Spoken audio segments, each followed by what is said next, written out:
Abra sua Bíblia, segunda carta aos Coríntios, capítulo 13, versículo 5.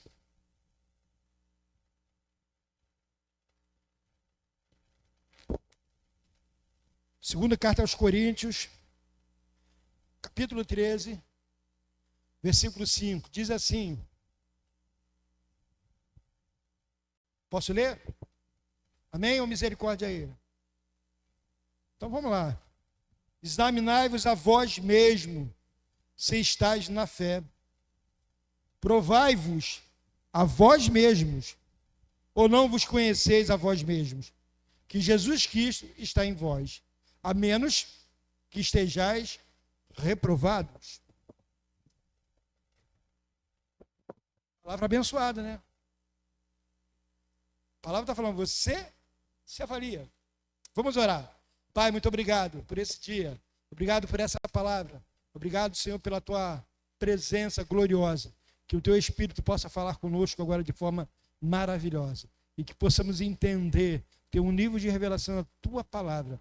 Toda altivez, todo coração duro, todo coração difícil, Senhor. Que o Senhor possa, com o teu Espírito Santo, amolecer e que possamos entender a tua palavra. No nome de Jesus. Amém e amém. Eu quero pedir uma permissão a vocês. Eu quero pedir que você me abençoe agora, mas eu tenha paciência. Eu quero ler esse texto em 3 versões diferentes para você entender bem essa palavra.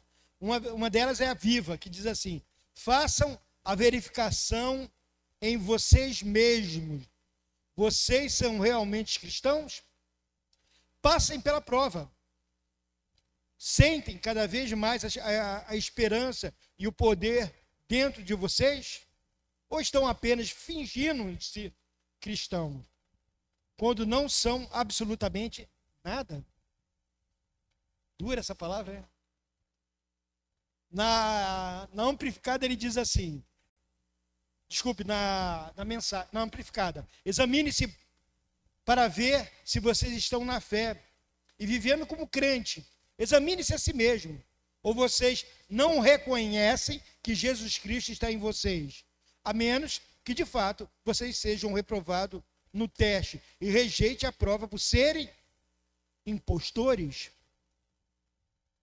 E na versão da Mensagem, ela diz assim: teste-se para saber se estão firmes na fé. Não se engane, pensando que tudo está garantido. Criem o hábito do autoexame. Vocês precisam de evidências de primeira mão, não apenas de ouvir dizer que Jesus Cristo está em vocês.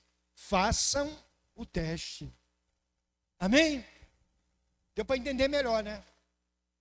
Apesar que o texto da primeira versão, que é a da King James, ela fala, já é bem clara, né, a respeito disso. Hoje eu quero falar sobre vivendo a consciência da presença. Esse é o nosso maior problema hoje como cristãos, né? Como se você se denomina um cristão, de você não ter a consciência da presença do Senhor. E quando a gente tem a consciência da presença do Senhor, uma coisa que a gente pensa, meu irmão, eu sempre pensei para a glória e para o céu. Eu vou fazer 2 perguntas. Uma é uma pergunta, né, assim, retórica, a outra sim. A primeira não é retórica. Quantos querem, de fato, ir para o céu? Levanta a mão. Querem ir para o céu. Agora a segunda, ela pergunta, não é retórica. Então vai lá. Mas você quer ir hoje para o céu? E aí daqui a pouquinho? Amanhã, você quer ir para o céu? Não, pastor, não. Menos, eu tenho algumas coisas para fazer ainda, pastor. Deixa passar o Natal, o Ano Novo. Deixa ver o meu neto crescer. Não é isso que a gente pensa? Mas o céu não é bom? Não é, Magro? O céu é maravilhoso? É. Vai ser legal? É, vai ser legal. Mas você não quer ir para lá hoje? Aí tu fica assim, não quero não. E por quê? Por que a gente pensa dessa maneira assim? Deixa eu te falar uma coisa. Eu estou te falando isso por quê? Porque nessa palavra o Senhor ministrou no meu coração e eu pensando, e eu falando, Senhor, né? Eu já tive momentos na minha vida de pensar assim, poxa, eu não quero ir para agora, eu quero no futuro. Meu irmão, mas eu estou pronto, eu estou preparado. Essa é a questão da nossa vida. E quando eu faço essa pergunta para você, eu estou falando, você está preparado? Para daqui a pouco, se precisar, você vai? Essa é a questão da nossa vida. Eu estou pronto. Eis-me aqui, Senhor. Se precisar chamar, estamos juntos e misturados, Senhor. Eu quero ir para a glória. Não importa como. Eu quero ver meu neto crescer? Claro que eu quero ver meu neto crescer. Claro que eu quero ver muitas coisas. Eu quero ver a igreja com mais de 1000 membros aqui. Eu quero ver. Ganhando vidas para você. Claro que eu quero ver. Né? Eu quero curtir muita coisa ainda. Mas a questão é a gente pensar assim, o que eu preciso fazer então? Buscar a presença do Senhor. Então eu penso assim numa coisa, como um Deus onipresente poderia se alegrar com a minha presença? Deus, ele se alegra com a sua presença. Eu não sei se você já lidou com gente no trabalho, até na família, às vezes na faculdade, na vizinhança. Você está lá, quando aquela pessoa chega, lá vem ele, lá vem ele. Já lidou com gente assim? É ruim, né? Aquela pessoa que é azeda, é amarga, muda o ambiente fica pesado, fica ruim, né? E uma coisa interessante, você acaba se submetendo àquela pessoa. Meu irmão, o que tem que mudar o ambiente é você. Se está ruim, você muda o ambiente para alegria, para felicidade, para paz, porque você chegou na parada. Um dia eu aprendi uma história, eu vi uma história de um camarada que todo dia ele saía de casa e tinha um jornaleiro, lembra que a banca de jornal que existia, hoje não existe mais, mas existia. E ele dava bom dia, e o cara xingava ele, vai para lá, não sei o que lá. Todo dia ele fazia isso. Um dia o camarada viu, cara, todo dia você faz isso, ele te xinga, ele te ofende, Aí ele falou assim, cara, eu não vou permitir que ele determine quem eu seja. A minha conduta é independente do que ele seja. Eu vou dar bom dia, eu vou dar falar, e ele vai continuar. Então, é isso que eu quero que você pense sobre a presença de Deus. Você tem a vontade de estar na presença, porque Deus tem prazer da tua presença. Você sabia disso? Deus tem alegria da tua presença. Por quê? Porque temos tanto a fazer. Nós temos tanta resposta que precisamos dar, ou achamos que temos que dar. Temos tantos compromissos, tantas agendas, e Ele nos tem. É verdade. Mas parcialmente. Deus às vezes te tem parcialmente, só um pedacinho de você. Só aquilo que você acha que cabe. Não, Senhor, eu vou te dar só isso aí. Eu estou falando isso por quê, meu irmão? Porque nós precisamos ter essa consciência da presença. A gente já falou sobre a sala de oração. Meu irmão, ninguém precisa. Você vai lá uma hora, eu vou interceder por alguém, eu vou lá orar pelo culto, eu vou lá orar pelo... Sobe lá rapidinho. Estou falando você ficar o culto inteiro lá, ficar lá. Não, meu irmão, sobe 5 minutos, daqui a pouco desce, aí outro sobe. Meu irmão, é consciência da presença. O que é consciência da presença? É você entender que Deus está na tua vida e que você precisa buscá-lo de todo o teu coração. Será mesmo que a expectativa dele é que passemos o dia todo orando? Será que você pensa, não, se eu não fizer isso, eu não sou? Não, com certeza não, não. Mas a expectativa dele é viver o dia conosco. Essa é a expectativa de Deus. Ele fica, será que ele vai me chamar? Será que ele vai me chamar? É tipo assim, uma festa de casamento, de 15 anos, de uma boda, alguma coisa assim. E você conhece aquela pessoa e você fica, será que eu vou ser chamado? Será que eu vou ser convidado? E você não é. Você fica o quê? Frustrado. É assim ou não é? Poxa, não fui chamado. Queria tanto ir. Deus é a mesma coisa, meu irmão. Ele tem uma expectativa de andar com você. Ele não quer que você fique o dia inteiro orando. Né? Deus não quer isso, porque Ele sabe do nosso afazeres. Mas Ele quer que você fale em tudo. Por exemplo, quando você vê uma situação na rua, será que você vê e você fica, meu Deus, ore por aquela situação. Alguém brigando, alguém fazendo, ore por aquela situação, Senhor, venha abençoar, venha mudar esse ambiente. Você orar. Você está em oração o tempo todo. Então, escuta, meu irmão, existem certas disciplinas espirituais que são muito importantes para as nossas vidas, como oração, leitura da palavra, jejum, livros que nos impulsionam a crescer espiritualmente, o congregar, a presença nos PG, o discipulado, tudo isso é importante, são disciplinas espirituais. Aliás, a turma hoje tem feito aí, a juventude, né, os irmãos também, fazendo todo dia lá, colocando provérbios. Tem sido assim bacana isso. Lendo provérbios, um crescimento, são disciplinas espirituais. Gerar consciência da presença constante de Deus em nossas vidas precisa igualmente fazer parte da nossa disciplina espiritual. Ou seja, preciso gerar a consciência da presença, saber que eu preciso andar com Deus, eu preciso estar com Deus, eu preciso fazer alguma coisa, eu preciso buscar alguma coisa. Você pode até questionar assim e falar assim, pô, mas eu não tenho tempo de ler o Provérbios, pastor. Meu irmão, se você sair no carro para dirigir, se você botar a Bíblia lá no negócio, bota no áudio, Provérbios, capítulo, vai falar assim mesmo para você, 21. Ele começa a falar o provérbio, e quando acaba você dá o pause, e você vai ser abençoado. Então não tem desculpa, meu irmão, de você falar assim, eu não tenho um tempo. A gente usa isso muito para nós ver, eu não tenho tempo. Meu irmão, Deus já te deu 24 horas. De repente está falando assim para Deus, Deus, você é imperfeito. Na verdade, Senhor, eu precisaria de... O dia você tem que ter 34 horas para poder te buscar. Meu irmão, se Deus te der 34 horas, você não vai ter tempo para Ele. Sabe por quê? Porque Ele não é prioridade na sua vida. Porque o dia que Deus é prioridade na nossa vida, a gente arruma tempo. Você fala assim, eu não oro. Não dá para orar, não tenho tempo. Mas se acontecer alguma coisa ruim na tua vida, meu irmão, você vai dar tempo, você vai parar e vai orar. Vai ou não vai? Então a gente tem tempo? Tem tempo. A gente é sem vergonha. A gente é um bando de sem vergonha que fala assim, a gente arruma tempo. É assim ou não é? Eu estou falando alguma mentira, gente? Me ajuda aí. Está entendendo? Então, exige esforço e verdadeira disciplina na mente e no coração. Como seria o seu dia se você tivesse essa consciência da presença do Senhor? O Senhor está comigo. Meu irmão, podia pintar uma oportunidade de fazer uma coisa errada. Você ter consciência, Deus está comigo. Sabe de uma coisa? Eu penso assim, eu sempre pensei assim, diga-se de passagem. Porque, meu irmão, o tempo todo pinta oportunidade de fazer coisa errada, da minha juventude. Mas o que eu pensava? O pastor não está aqui, o irmão não está aqui, o menino não está aqui. Mas Deus está.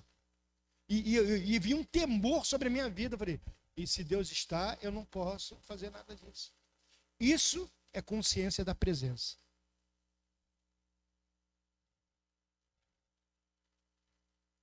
Eu já contei aqui algumas vezes.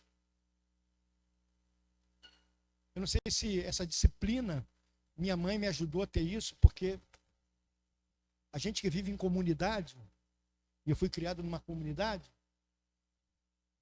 graças a Deus por isso, e difícil, a gente tinha dificuldade, né, de coisas. Na minha época, eu já contei isso alguma vez, vou voltar a repetir, existia um boneco que eu queria brincar com ele, que era o Falcon. Não lembra do Falcon? Alguém lembra do Falcon? Eu queria ter aquele Falcon, né? Mas eu não tinha, minha mãe não tinha condição, era caro o boneco Falcon. Falcon não tem medo de nada, era assim. E aí tinha o Falcon com a barba russa, o Falcon barba sem barba, tinha a roupa do Falcon, a metralhadora do Falcon. E eu não tinha o Falcon. Não tinha nada. Mas tinha um vizinho meu, eu morava no terceiro andar, ele morava no quarto andar, o pai dele trabalhava na Globo. Trabalhava uma coisa na área da Globo, ele ganhava bem. E o pai dele, volta e meia, comprava um Falcon novo para ele. Só que ele era meu amigo, a gente brincava, eu ia lá brincar com ele, brincava. E um dia ele falou, leva 2 para brincar com você lá na tua casa. Eu falei, tá bom, amanhã eu te devolvo. Fiquei todo bobo porque eu ia brincar com o Falcon. Antigamente tinha essa brincadeira de ficar... Era assim, a brincadeira nossa era assim. Era assim a nossa brincadeira, né? E eu fiquei lá, Aí minha mãe chega do trabalho, dá aquela olhadinha, vai no banheiro, vai lá, volta. De quem é isso aí? Jorge Luiz, o nome dele era Jorge Luiz, ele me emprestou. Daí ela falou assim, eu falei, Jorge Luiz, ela falou assim, o que está fazendo aqui? Ele me emprestou para brincar. Eu falei, vai lá e devolve. Não, mas ele deixou comigo até amanhã. Até amanhã. Devolve agora, eu não quero nada dos outros aqui na casa.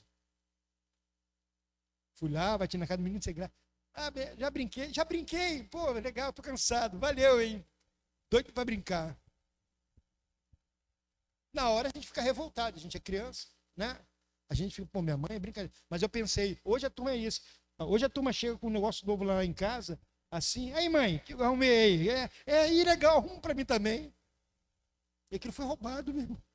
A mãe não pergunta, de onde veio isso aí? De onde veio? Não tem dinheiro? Um tênis novo? Que tênis é esse? Você não trabalha, é roubo.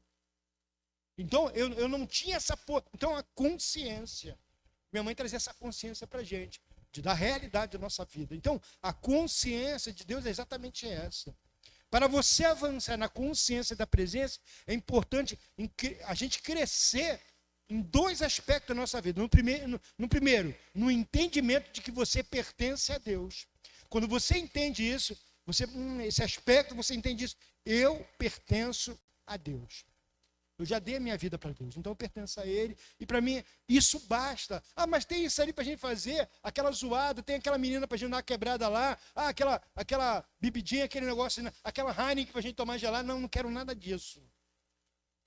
Eu pertenço, eu já tenho dono, eu estou satisfeito com o meu Deus. É como o cara casa. Meu irmão, o cara casa com a mulher. Para que o cara vai buscar outra? Ele já tem a mulher dele. E a mulher está ali, já é dele, uma só para ele, Deus fez. Para que buscar outra? É exatamente isso que eu estou falando para você. O outro aspecto, segundo aspecto, na revelação do quanto ele tem prazer na sua presença, né?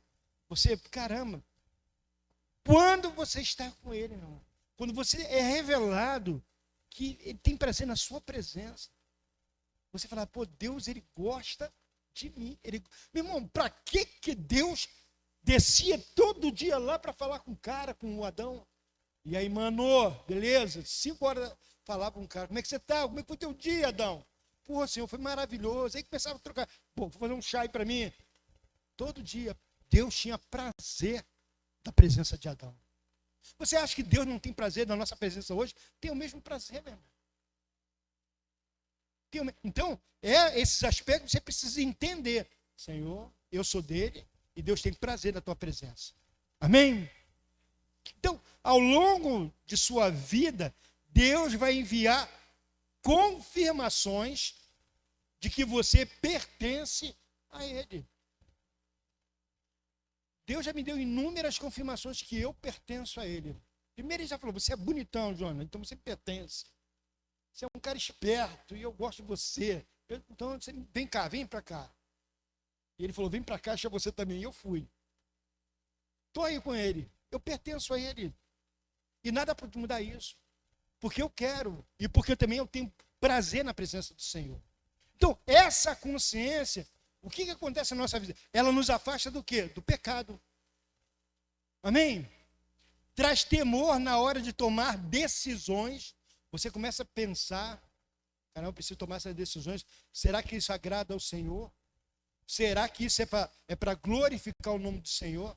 Será que você começa a pensar, será? Você começa a pensar. E ajuda a controlar o ímpeto em nossas reações. Você vai começar a controlar, né? Você começa a ver essa pessoa. E nos traz alívio e conforto em qualquer situação, meu irmão. Qualquer situação. Tiago, capítulo 4, versículo 5 diz assim: ou imagineis que é sem razão que as Escrituras afirmam que o Espírito que ele fez habitar em vós zela com o ciúme dos seus. Será que você não tem essa consciência? Quando eu falei que sobre você, ele te ajudar a controlar o ímpeto das nossas reações, você tem que pensar muito nisso. Eu sempre pensei muito nisso. Eu fico pensando assim, cara, eu sou um pastor, né? Vai lá, aí eu estou com as pessoas lá, aí eu trato alguém mal, né? Eu sou um boçal, um ignorante, né? Aí trato alguém mal, fala. Aí no domingo seguinte, aquela pessoa vem na igreja, estou pregando falando sobre gentileza e amor. Aquela pessoa olha, aquele cara que está falando naquele dia comigo é o mesmo. Isso é consciência da presença. Eu falei, Senhor, eu tenho que ter minhas reações. Eu tenho que ter minhas reações. Pastor, mas às vezes eu estava no shopping almoçando com a pastora Tirinha, e o pau estava comendo lá. Uma mulher ficou revoltada lá, jogou a bandeja em cima da menina lá do camarão. Eu falei, sangue de Jesus tem poder. Eu falei, meu Deus. Aí eu falei assim, Senhor, tem misericórdia, né? Às vezes a menina fez alguma malcriação para ela, ela não gostou. E não gosta. Eu não sei se já foi maltratado numa loja, alguém te tratou mal. Eu já fui várias vezes. Aí eu falo para a menina e falo, minha filha, eu estou te atrapalhando? Na boa. Então, posso ser atendido por outra pessoa. Não. Estou vendo que você está meio impaciente aí. Então, na boa. Não perco a linha. Porque senão, meu irmão, já era. Vai desandar um negócio. Então, o Espírito Santo, ele anseia por você. Amém? Ele deseja intensamente e constantemente ter um relacionamento com você. E Efésios fala sobre isso, Efésios 4:30. A expressão fala assim, não entristeçam o Espírito Santo de Deus. Ele fala, não entristeçam o Espírito Santo de Deus. Mas isso revela o quê? Isso revela que ele tem emoções. Portanto, vemos que o Espírito Santo não é humano, mas é uma pessoa. Então a gente precisa compreender mais sobre ele, entender mais sobre o Espírito Santo de Deus, saber quem realmente ele é. Eu não sei se você vai pensar nisso, de falar assim, quem é o Espírito Santo? Qual a importância dele nessa trindade? Quando eu era menino, eu queria entender essa questão da trindade, Pai, Filho e Espírito Santo, eles sendo a mesma coisa, e funciona, e sai. Eu falei, cara, como é que é isso?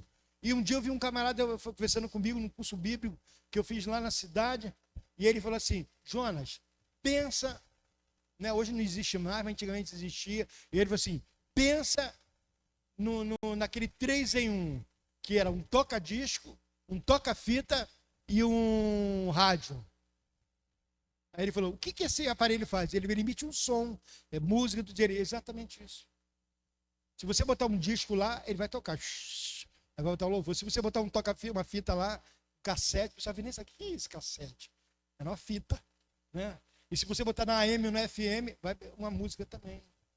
E eu falei, qual é a função dele? O 3 em 1 é transmitir o som. O Espírito Santo é a mesma coisa assim. Eu falei, existe um mais importante do que o outro? Não.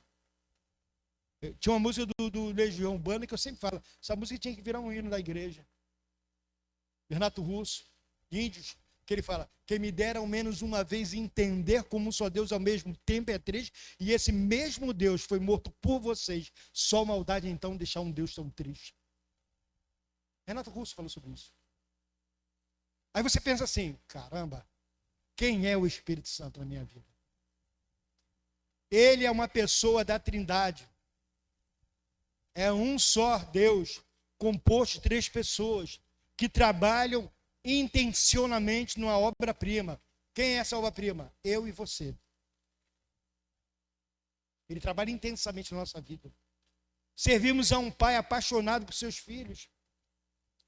Eles, os 3, trabalham em unidade para gerar filhos apaixonados pelo pai. O que é isso? É restauração da filiação. Por que as pessoas hoje têm dificuldade de estar na igreja? Porque a filiação deles estão quebrada. Está ruim. Então, eles estão trabalhando para que você entenda quem é o pai e que você é o filho. Por isso Jesus ele falava, eu sou um com o pai. Quando nos convertemos, né, o nosso espírito recebe o quê? Uma ativação através de Jesus, que nos torna o quê? Filhos. E recebemos um dispositivo de comunicação com ele. Seu espírito comunica com o nosso espírito. Eles se relacionam, eles falam. Eles começam a falar um com o outro.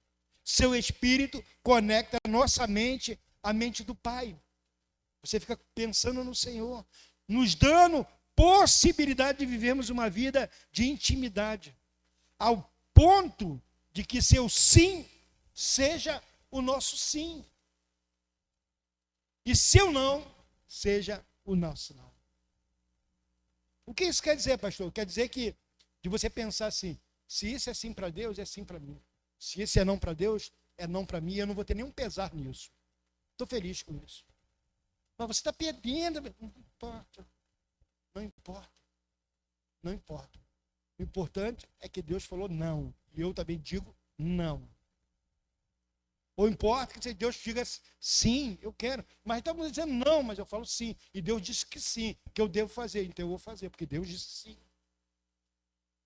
Está entendendo isso, gente? Posso ouvir um amém?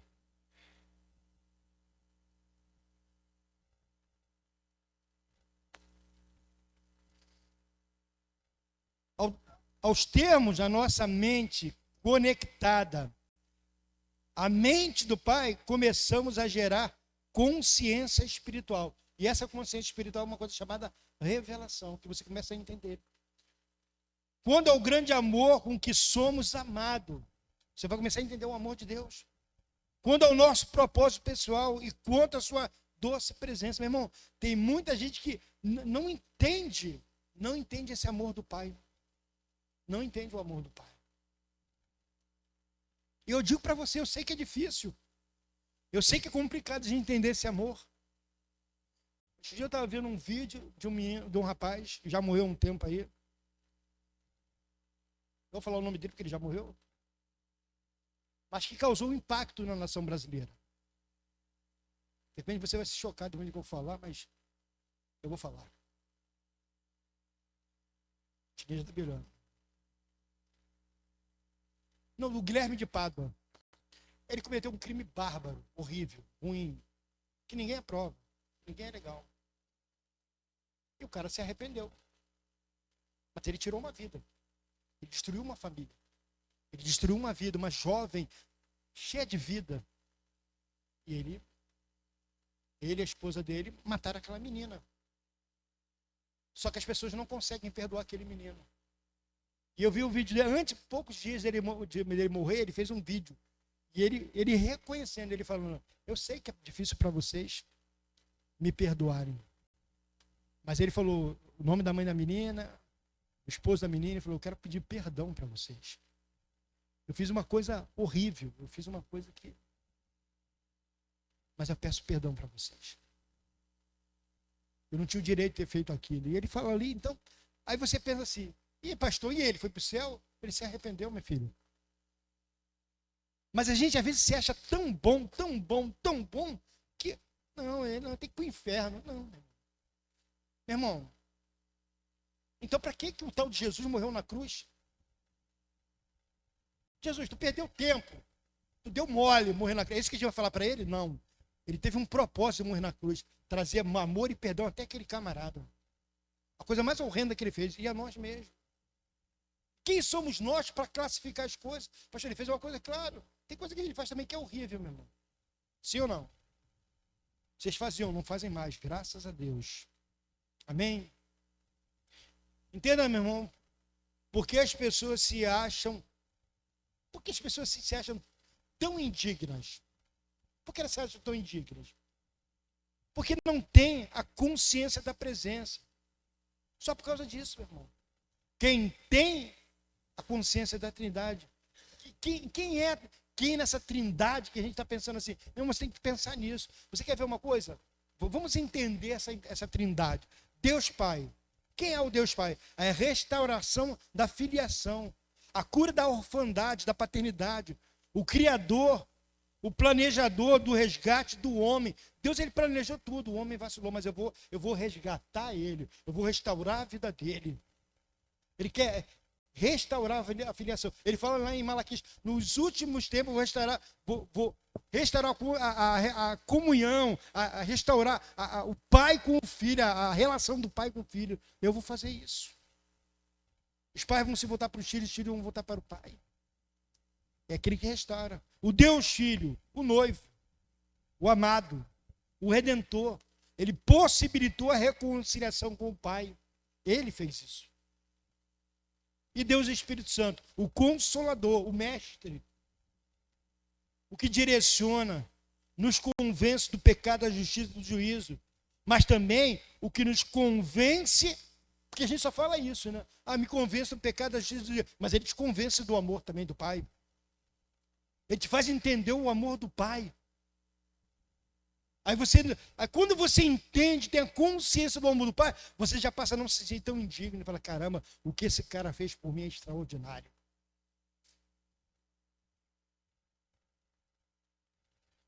Então, por que devemos investir com maior ênfase no relacionamento diário com o Espírito Santo? Por quê? Deus é único e onipresente, mas cada pessoa da Trindade concentra sua presença em algum lugar. Ou seja, cada pessoa da Trindade, ele tem a sua presença em algum lugar. Você quer ver uma coisa? O Pai. Onde o Pai tem? No alto e sublime trono. Ele está no céu. Amém? Pai nosso, a gente não fala, Pai nosso que estás no céu. Deus Filho, no trono, à destra do Pai, também aonde? No céu. E o Espírito Santo, seu trono está onde? Na terra. Em sua vida e na vida de todo aquele que recebe Jesus como Senhor e Salvador da sua vida. Esse é o trabalho do Espírito Santo. Você pode falar assim, o serviço de repente pior ficou com o Espírito Santo. Jesus viveu aqui 33 anos, o Espírito Santo aqui um tempão já, ralando com a gente. Que doideira, né, meu irmão? Espírito Santo, tu faz o seguinte, vou lá, vou ficar 33 anos, mas tu vai ficar lá, meu filho, vai ter hora extra, vai ser plantão atrás de plantão, não vai ter folga. Tudo bem? Tudo bem. E ele está aí, até hoje, nos convencendo do pecado, da justiça e do juízo, mas também nos convencendo do amor do Pai. Ele é o único que concentra a sua presença na terra. Mas muitos o ignoram. Não olha para ele, não pensa nele. As pessoas falam, querem falar do Pai, querem falar do Filho, mas não falam do Espírito Santo. Não fala, doce Espírito Santo. Como é bom te ouvir. Se você falar assim um dia para ele, doce Espírito Santo, fala comigo. Se mostra para mim, meu irmão, ele vai se mostrar. Ele ia falar, Açô. E aí você vai conhecer quem é ele verdadeiramente. Aprenda a orar, meu irmão. E adorar o Espírito Santo. Teve uma época que o pessoal, não, a gente deve adorar o Espírito Santo. Claro, abestado. Quem tem que adorar o Espírito Santo, Deus também, vou adorar ele. Ele deseja conviver contigo. Tome isso como um novo estilo de vida. Eu quero isso para a minha vida, eu quero andar com o Espírito Santo. Eu vejo como é que as pessoas desprezam o Espírito Santo, a presença dele. Se ele está aqui na terra hoje com a gente, ele está junto com você, eu não posso desprezar isso. Eu não posso ignorar isso, meu irmão e minha irmã. A verdade é que tudo inicia no lugar secreto. É a partir desse lugar, ou seja, o tempo, né? Que somos convidados a viver um estilo de vida aliados com a presença. Tudo que o Pai nos orienta que façamos no relacionamento com Ele, temos em Jesus o modelo. Tudo que você pede, Jesus, ele foi modelo para tudo na nossa vida. Não dá, Jesus veio. Jesus veio, mostrou que dá, viveu, dá sim. Jesus dá, mas Jesus é Jesus, né? E o Jonas é Jonas, e o Iago é o Iago, e a Elisa é Elisa, e assim cada um na sua, lado, cada um no seu quadrado. E ele foi e venceu, meu, fez tudo direito. Você acha que Jesus não passou por momentos Passou, meu irmão. Muita dificuldade. Você acha que é fácil? O diabo falou, ó, eu te dou isso, eu te dou aquilo outro, aquilo que a Bíblia fala, mas fora as outras coisas. Ó, tudo isso aí eu te dou.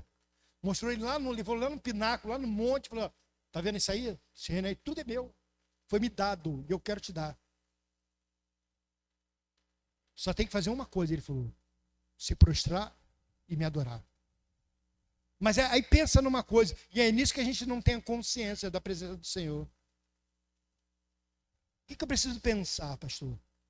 Aquilo que o diabo estava oferecendo para ele, que nos oferece também, Era um reino, era um reino. Era algo bacana, era algo bacana. Era algo legal, era algo legal, mas era limitado. Tinha prazo de validade.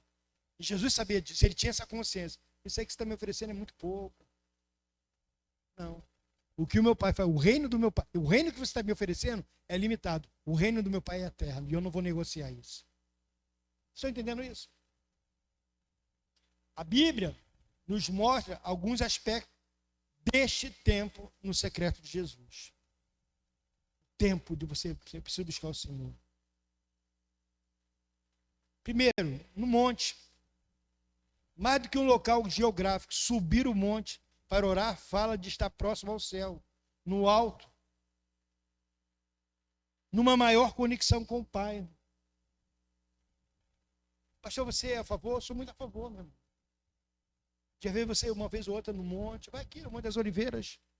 A gente estava vindo, semana passada, a gente estava vindo para cá, aquele tempo chuvoso, estava tudo coberto. Eu falei, para lá no monte deve estar bom, no Monte das Oliveiras. A gente passa ali pertinho, né? Deve estar gostoso, tudo fechado lá, não tem ninguém lá, deve estar bom lá para orar. Mas lá fica cheio de gente o tempo todo. Segundo, em um lugar solitário. Jesus se colocava como o único diante do Pai, numa relação a dois, fora das multidões. No lugar de quê? De solitude, meu irmão. Ele ficava ali no lugar dele, orando, falando com o Senhor. Meu irmão, tem hora, meu irmão, que é legal a gente estar orando junto, é bacana. Orar em dupla é legal, é bacana. Mas tem hora que você tem que ter um momento de solitude, é você e o Pai. Só você e o Pai. E terceiro, no deserto. E aí, meu, no deserto você sem dispensações. Você está ali, está bravo o negócio, mas é ali mesmo. E muitas vezes é no deserto que o Senhor fala com a gente. Amém? Então Jesus ele nos mostrou esse padrão através do quê? Do seu exemplo, da sua vida, da sua vivência, para que a nossa vida de oração não se baseasse só em momentos públicos e coletivos. Às vezes a gente fica aqui, meu irmão, só vem, só se lembra do Senhor quando está na igreja, no culto de oração, na quinta-feira, no domingo, no PG, no discipulado. Só, meu irmão, minha irmã, entenda isso. Seu momento, você vai ter as suas maiores experiências, é você na solitude, você e Deus. É onde você vai ter as suas maiores experiências. Eu não tenho assim dúvida de falar isso com você. Não é ali, aí o fogo cai, meu irmão, é você e Deus. No secreto, você está ali falando com o Senhor. É onde você chora mais, é onde você se quebranta mais, é onde você se derrama mais. E é aí que você vai ter experiência com o Senhor. Aqui, meu irmão, o juntamento é gostoso, a comunhão é maravilhoso, mas é no secreto que nós vamos ter grandes experiências com o Senhor. É nesse lugar que o Pai deseja compartilhar segredos com vocês. Olha o que diz em Provérbios capítulo 3, versículos 5 e 6. Provérbios 3, 5 e 6. Confia no Senhor de todo o teu coração e não te estribes no teu próprio entendimento. Reconhece-o em todos os teus caminhos e ele endireitará as tuas veredas. E é no secreto que geramos a consciência a respeito do mundo espiritual. No secreto. A fim de que nos movamos nesse mundo para cumprirmos o chamado. E você cumpriu o seu chamado. 2 Coríntios capítulo 10, versículo 4 e 5, diz assim. Eu não tenho como falar sobre consciência da presença sem não falar da palavra do Senhor. 2 Coríntios capítulo 10, versículo 4 e 5 diz assim. Porque as armas da nossa milícia não são carnais. Por que você age tão carnalmente em situações? Se a Bíblia está falando isso, mas sim poderosas em Deus para a destruição das fortalezas, destruindo os conselhos e toda altivez que se levanta contra o conhecimento de Deus e levando cativo todo entendimento à obediência de Cristo. Meu irmão, nossa guerra não é contra homem, não é contra Alexandre de Moraes, não é contra Lula, não é contra essa turma. A nossa luta é espiritual e é nela que a gente tem que se concentrar. O dia que a igreja entender isso, meu irmão, Pedro, Paulo, Jesus, ele estive lá, na época ele combater Pilatos, meu irmão. Pila era terrível, meu irmão. Você pensa que Alexandre de Moraes não é nada perto de Pilatos, não, nada perto de Pilatos. É bonzinho. O cara era o cão chupando manga. Então, meu irmão, a gente precisa pensar nisso. Caramba, eu vou orar. Jesus, nessa época que Jesus nos ensinou, ore pelas autoridades. Ore pelas autoridades constituídas. Jesus, ele falou isso. E esses camaradas que mataram ele lá. Condenaram ele. Quem que matou ele foi eu e você. A nossa consciência espiritual, porque somos seres espirituais também, amém? Nos foi roubado no Éden. Com o quê? Com o pecado. O cara deu um mole lá, foi roubado. Aí Jesus, ele fez o quê? Jesus a comprou de volta na cruz. E ao subir no céu, enviou o quê? O Espírito Santo para nos levar a esse lugar novamente, onde temos consciência espiritual. O homem perdeu. Muito tempo atrás eu vi a história de um menino que fez um barquinho, e aí ele brincando com um barquinho. Ele fez o barquinho, o menino fez o barquinho. Ele construiu, ele brincando assim, um barquinho, e aí veio uma água assim forte, e levou o barquinho dele, ele não conseguiu, ele perdeu o barquinho dele. E ele ficou triste, porque ele fez o barquinho, e o barquinho estava maravilhoso. E um dia ele passando numa vitrine, e ele viu o barquinho dele vendendo naquela vitrine. E aquele menino foi lá e falou com ele: Senhor, aquele barquinho ali é meu, fui eu que fiz. Aí o cara: não, esse barquinho é da loja. Eu comprei ele e ele vai ficar aqui porque alguém vendeu para mim. Não, mas foi eu que fiz, eu quero ele. Não, se você quer ele, você vai ter que pagar o preço dele. E o menino falou: quanto que é? Ele deu um preço, o menino foi lá, fez tudo, fez o serviço, arrumou o valor e foi lá e comprou de novo o barquinho. Ele era o criador e agora comprou. Foi assim que Jesus fez com a nossa vida mesmo. Ele nos criou, mas depois foi lá e comprou. Satanás, ele perdeu, mas ele não, agora estou comprando direito, ele é meu. Eles me pertencem. Eu paguei um preço por eles. Ou seja, o Espírito Santo é quem nos conduz à consciência do mundo espiritual. Ele faz você ver o mundo espiritual. Entenda, meu irmão, quando Jesus se aproximava do tempo da sua morte, começou a preparar seus discípulos para um novo tempo. Ele começou a perceber, ele falou: meu irmão, está chegando o tempo, está chegando o tempo. E ao ver o quanto se entristeceram com isso, ele comunicou a eles. João capítulo 16, versículo 7 diz assim: eu falo a verdade quando digo que é melhor para vocês que eu vá. Olha o que Jesus está falando para os discípulos dele. Estou dizendo uma coisa séria para vocês, que isso é muito importante que eu vá. Pois se eu não for, ele está falando, o auxiliador não virá. Mas se eu for, eu enviarei a vocês. E ele fala: é essencial que eu vá. Então Jesus, ele anunciou aos discípulos que a ausência dele traria algo ainda melhor. Você pode falar assim: existe algo melhor que Jesus? O Espírito Santo. Ele falou isso. E eu preciso que ele venha. Deixa eu te compartilhar uma coisa aqui, compartilhar com você algo meu, que eu tô orando ao Senhor, estou procurando pesquisar devagarinho. Eu vi um camarada, um estudioso, falar, um judeu, um cara, ele ensinando, ele falando sobre o Espírito Santo. Ele falou que o Espírito Santo é a figura de uma mulher, de mãe. Ele falou: existe o Pai, existe o Filho e existe o Espírito Santo. E ele quem intercede? Aí ele estava falando, trazendo o senhor na Bíblia. Eu falei: tá. Eu falei, começando, eu falei, vou pesquisar isso melhor. E ele falou assim, que quando o pai briga com o filho, quem intercede pelo filho? A mãe. Você assistiu aquele filme A Cabana? Já assistiu A Cabana?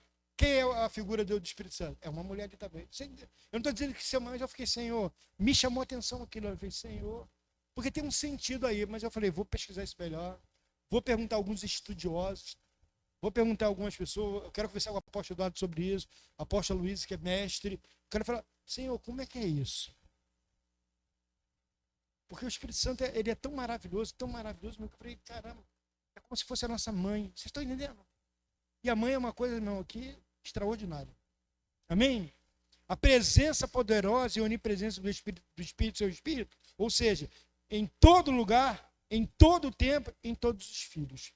Meu irmão, não vai sair daqui, o pastor falou uma heresia. É uma coisa que eu tô pensando. Não estou dizendo que isso é mas eu estou pensando nisso. O pessoal, mas você não falou, né? Você falou, pastor. Eu estou pensando. E eu quero, pode ser que amanhã eu fale, né? Eu estava errado. Não tem nada a ver. Não tem nada a ver aqui. Mas pode ser que seja verdade também. Então, vamos orar por isso. Amém? Depois de ressuscitar e apresentar aos discípulos a grande comissão, em Mateus 28, 18 ao 20, Jesus ele orienta seus discípulos a guardarem em Jerusalém, até ele receber o quê? A promessa. Dentro de poucos dias seriam o quê? Batizados com o Espírito Santo. E então receberiam o quê? Poder. Ele falou, fica guardando em Jerusalém. Sai daí não, hein? Fica aí, aguarda um tempinho aí, que você vai ser revestido de algo poderoso. Aí sim estariam prontos para ser suas testemunhas na Judéia, Samaria e no confim da terra, como a palavra fala. Meu irmão e minha irmã, entenda uma coisa, não adiantava que apenas tivesse o comissionamento, eles precisavam do poder. Não mais andar com ele, mas tê-lo dentro de si.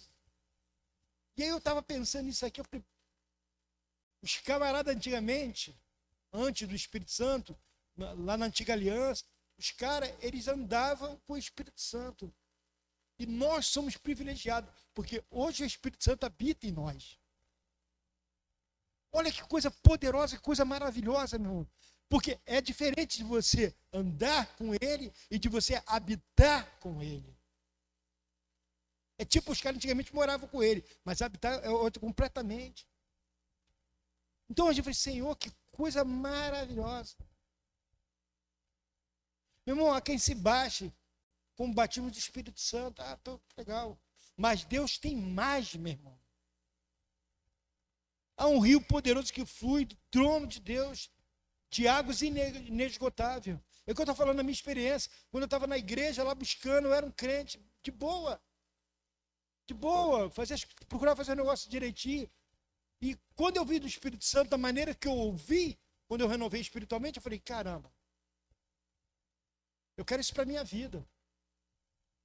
Eu quero isso para mim. E comecei a buscar o Espírito Santo. Mas eu queria muito mais. Eu orava, buscava, falei, Senhor, eu ia para monte, eu ia para vigília, porque eu queria mais. Meu irmão, busque por ele. Por quê? Porque sempre tem mais. No Antigo Testamento, o Espírito Santo não vivia no coração do homem. Mas homens e mulheres de Deus percebiam a sua presença e a reconheciam como o maior valor. Eles viam que o Espírito Santo tinha o maior valor. E aí vamos ver o exemplo de Moisés e de Davi. Davi e Moisés. Olha como diz aqui em 1 Crônicas, capítulo 22, versículo 14. Com muito esforço, providenciei para o templo do Senhor 3.500 toneladas de ouro, 35.000 toneladas de prata, e tanto bronze e ferro que nem dá para calcular, além de madeira e pedra. Essa foi a fortuna que o rei Davi deixou ao seu filho Salomão para a construção do templo. Porém, no Salmo 70, versículo 5, e no Salmo 86, versículo 1, ele se diz, pobre e necessitado. Essa era a consciência da sua necessidade e dependência de Deus. Ser rico para Deus nada tem a ver com ser rico para o homem, meu irmão. Então nós precisamos entender o quanto nós somos ricos com a presença de Deus. Quanto nós somos privilegiados com a presença do Espírito Santo. Vemos que o maior temor de Davi não eram os inimigos, mas ficar sem a presença. Esse era o maior. Veja a relação íntima de Davi com Deus. Olha só o que diz em Salmo 51, versículo 6 ao 11 e o versículo 12 também. Sei que desejas a verdade no íntimo, e no coração me ensinas a sabedoria. Purifica-me como isopo, e ficarei puro. Lava-me, e mais branco do que a neve serei. Faze-me ouvir de novo o júbilo e a alegria e os ossos que esmagaste exultarão. Esconde o rosto dos meus pecados e apaga todas as minhas iniquidades. Cria em mim um coração puro, ó Deus, e renova dentro de mim um espírito estável. Não me expulse da tua presença, nem tires de mim o teu Santo Espírito. Devolva-me a alegria da tua salvação e sustenta-me com o espírito pronto a obedecer. Isso tudo depois que ele foi exortado pelo profeta Natã, quando ele errou com Betseba e matou Urias. Isso tudo depois ele fez esse salmo. E ele reconheceu quem ele era. Moisés preferiu não ir à terra da promessa do que ficar sem a presença de Deus. Como eu falei na primeira palavra, Deus conduziria ele ao povo em vitória até lá, mas não iria com eles. Meu irmão, Moisés sabia de seu propósito e que havia nascido para aquele tempo. Ele sabia disso. Mas o povo era de dura serviço. E aí o que acontece? Deus decidiu algo. Êxodo capítulo 33, versículos 2 e 3 diz assim: enviarei o anjo diante de ti, lançarei fora os cananeus, os amorreus, os heteus, os fariseus, os heveus, os jebuseus. Sobe para uma terra que emana leite e mel. Eu não subirei no meio de ti, porque és povo de dura serviço, para que te não consuma eu no caminho. O Senhor está falando, vai lá, mas eu não vou com você, porque se eu for, eu vou passar o cerol geral, Deus está falando, eu vou matar todo mundo, porque vocês estão difíceis de lidar. Então, lhe disse Moisés, aí Moisés dá a resposta: se a tua presença não for comigo, não nos faça subir desse lugar. Aí ele falou assim: a tua presença não for, Senhor, a gente não vai para lugar nenhum. Aliás, eu não quero ir para lugar nenhum. Eu sei que o povo é ruim, o povo é brabo, o povo é esquisito. Mas o Senhor não vai fazer porque eu não vou. E o que aconteceu?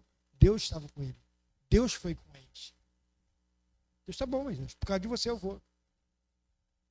E você, meu irmão, dá maior valor ao cumprimento do propósito ou à presença do Senhor? O que você dá mais valor? Ao cumprimento do propósito ou da presença? Não, parece que a gente está hoje focado mais em propósito do que da presença do Senhor.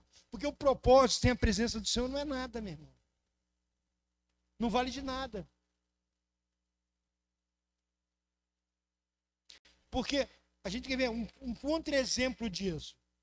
É o jovem rico de Marcos capítulo 10, que preferiu abrir mão da presença. Ele abriu mão da presença. Ele abriu mão. Ele queria saber o que ele deveria fazer para ganhar a vida eterna. Ele falou: o que eu tenho que fazer para ganhar a vida eterna? A Jesus falou assim: você quer saber? Tá bom, eu tenho feito isso, eu tenho feito isso. Larga tu, abre mão de tudo e siga-me. Jesus falou: anda comigo, fica comigo. Desfrute de mim. Aí, porque o coração dele estava... Não que, pastor, a gente não pode ser rico, não. Você pode e deve e vai ser rico, em nome de Jesus. Mas ele falou: não se apega a isso. Desfrute da minha presença. Meu irmão, imagine você rico e andando na presença do Senhor. Que coisa maravilhosa. Amém?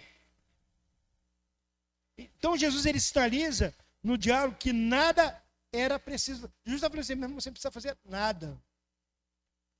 Mas ele identificou que lhe faltava cumprir o primeiro e mais importante mandamento. Jesus identificou que o dinheiro e suas posses tomavam o lugar principal em sua vida. E por isso perguntou se estava disposto a abrir mão disso. Ele falou: você está bom, disposto a abrir mão disso? O jovem respondeu com 3 comportamentos. Diante disso, ele ficou abatido, afastou-se e ficou triste. Porque tinha muita riqueza. Quando a gente se apega mais a essas coisas e não quer a presença do Senhor, não busca a presença do Senhor, o que a gente fica? Primeira coisa na nossa vida, a gente fica abatido. Há um sentimento de perda. Há um sentimento de derrota. A gente fica, perdi. Segunda coisa, quando você fica batida, comportamento, você se afasta. Ah, não vou mais, não vou lá, não vou na reunião, não vou no culto, não vou nisso. Começa a se afastar. Não lê mais a Bíblia, não ora. E, consequentemente, o que acontece com você? Você fica triste. Quando somos contrariados pelo Senhor, nossa tendência é a mesma, afastar-se do Senhor. Porém, sua presença é muito valiosa, meu irmão. A presença do Senhor é muito valiosa.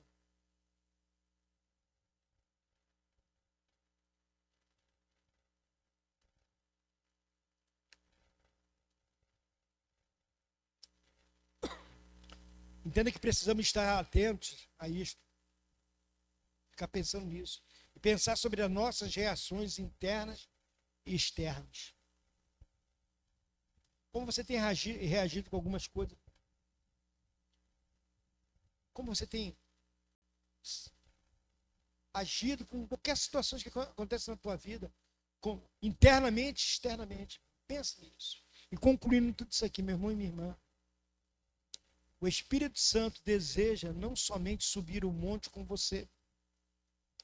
Ele deseja descer do monte e viver cada dia em sua companhia. Porque às vezes a gente quer subir o monte para buscar o Senhor. Mas quando desce, parece que o Espírito Santo ficou lá. A gente fala, fica aí, Espírito Santo. Eu vou ali e faço sozinho. Meu irmão, se você vai buscar no monte o Espírito Santo, amém. Mas ele tem que descer com você. Ele tem que permanecer com você. Ele tem que viver com você. Ele tem que andar com você. Você tem que andar com ele.